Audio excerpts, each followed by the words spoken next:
Welcome to Vidya's vlog. എല്ലാ കൂട്ടുകാർക്കും വിദ്യാസ് വ്ലോഗിലേക്ക് സ്വാഗതം. അപ്പോൾ ഞാൻ ഇന്നിവിടെ ബനാന ലഡുവാണ് ഉണ്ടാക്കുന്നത്. അപ്പോൾ ഇതെങ്ങനെ ഉണ്ടാക്കുന്നതെന്ന് നമുക്ക് നോക്കാം. അപ്പോൾ എല്ലാവരും വിദ്യാസ് വ്ലോഗിനെ സപ്പോർട്ട് ചെയ്യണം. അപ്പോൾ ഇതെങ്ങനെ ഉണ്ടാക്കുന്നതെന്ന് നോക്കാം. നേരെ വീഡിയോയിലേക്ക് പോകാം. നമ്മൾ ഇന്നിവിടെ ഒരു സ്നാക്സാണ് ഉണ്ടാക്കുന്നത്.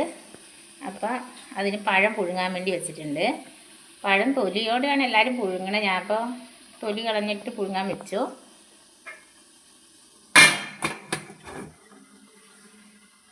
ഇനി അതിലേക്ക് വേണ്ടിയിട്ട് തേങ്ങ ചിരണ്ടി എടുത്തിട്ടുണ്ട്. ഇതിനകത്തേക്ക് ഏലക്കയും ജീരകവും പൊടി ചേർത്ത് കൊടുക്കാം. തേങ്ങയ്ക്കകത്തേക്ക് ഏലക്കയും ചെറിയ ജീരകവും കൂടി പൊടിച്ചത് ഇട്ട് കൊടുക്കാം. പഞ്ചസാര ചേർത്ത് പൊടിച്ചതാണ്. ഇതിലേക്ക് മധുരത്തിന് ആവശ്യമായ പഞ്ചസാര ചേർത്ത് കൊടുക്കാം.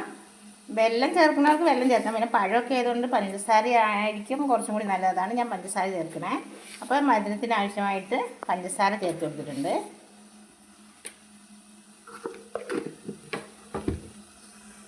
അപ്പോൾ എല്ലാം കൂടി നന്നായി മിക്സ് ചെയ്തു. നമ്മൾ ഉന്നയ്ക്കൊക്കെ ഉണ്ടാക്കുമ്പോൾ നമ്മൾ പഞ്ചസാരയാണല്ലോ ചേർക്കുന്നത്. അപ്പോൾ അതുപോലെ ഉന്നയ്ക്കൊക്കെ ഉണ്ടാക്കുന്ന പോലെ ഒരു ഐറ്റമാണിതും. അപ്പോൾ എങ്ങനെ ഉണ്ടാക്കുന്നത് നമുക്ക് നോക്കാം. പഴമൊക്കെ നന്നായി വെന്തിട്ടുണ്ട്. കുത്തി നോക്കിയപ്പോൾ പഴമൊക്കെ നന്നായി വെന്തിട്ടുണ്ട്. അപ്പോൾ ഇതിന് തണുക്കാൻ വയ്ക്കാം. നന്നായി തണുത്തിട്ടുണ്ട്. ഇതിന് നമുക്ക് ഉടച്ചെടുക്കാം. പഴം നന്നായി ഉടച്ചെടുത്തിട്ടുണ്ട്. ഇതിനകത്തേക്ക് വറുത്ത് വെച്ചേക്കണ അരിപ്പൊടി ഇട്ട് കൊടുക്കാം. പത്തിരിപ്പൊടി ആയാലും പുട്ടുപൊടി ആയാലും നമുക്ക് ഇട്ടാൽ മതി. പാകത്തിന് അരിപ്പൊടിയും കൂടി ചേർത്ത് കൊടുക്കാം. ഇത് നന്നായി മിക്സ് ചെയ്തെടുക്കാം. പഴവും അരിപ്പൊടിയും കൂട്ടിയിട്ട് നന്നായി കുഴച്ചെടുത്തിട്ടുണ്ട്. 2-3 ടേബിൾ സ്പൂൺ അരിപ്പൊടിയാണ് ഇതിൽ ചേർത്തിട്ടുള്ളൂ. അപ്പം നമുക്കിത് ഏത് ഷേപ്പിൽ വേണമെങ്കിലും പിടിച്ച് അതിൻ്റെ ഉള്ളിൽ ഫില്ലിങ് വെച്ചിട്ട് ഉണ്ടാക്കാവുന്നേ ഉള്ളൂ. അപ്പോൾ നമുക്ക് ഇതിൻ്റെ ഉള്ളിൽ ഫില്ലിങ് വയ്ക്കാം. ഉരുട്ടിയെടുത്തത് ഏത് ഷേപ്പിൽ വേണമെങ്കിൽ നമുക്കിത് ഉണ്ടാക്കാം. അപ്പം എല്ലാവരും ഇതുപോലെ ഉണ്ടാക്കിയിട്ട് കുട്ടികളൊക്കെ സ്കൂൾ വിട്ട് വരുമ്പോൾ ഇതുപോലെ കൊടുത്താൽ ബേക്കറി ഐറ്റംസ് ഒന്നും കൊടുക്കാതെ ഇത് നല്ല ഹെൽത്തി ആയിട്ടുള്ളൊരു സ്നാക്സാണ്. അപ്പോൾ ഇങ്ങനെ എല്ലാവരും ഒന്ന് പഴമൊക്കെ വീട്ടിലുണ്ടാവുമല്ലോ. അപ്പോൾ ഇങ്ങനെ ഒന്ന് ഉണ്ടാക്കി നോക്കിട്ടോ. 3 പഴമാണ് ഞാൻ ഇതിന് വേണ്ടി എടുത്തത്.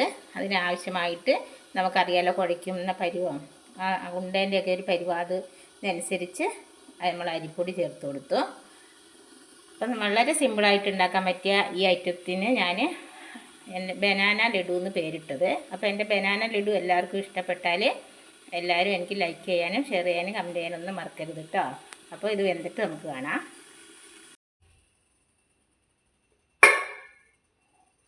ബനാന ലഡു ഇവിടെ അടിപൊളിയായി വന്നിട്ടുണ്ട്. അപ്പോൾ നല്ല ഹെൽത്തിയുള്ള വലിയവർക്കും കുട്ടികൾക്കും ഒക്കെ കഴിക്കാൻ പറ്റിയ നല്ലൊരു ഐറ്റമാണ്. അപ്പോൾ എല്ലാവരും ഇതുപോലെ ഒന്ന് ഉണ്ടാക്കി നോക്കണം.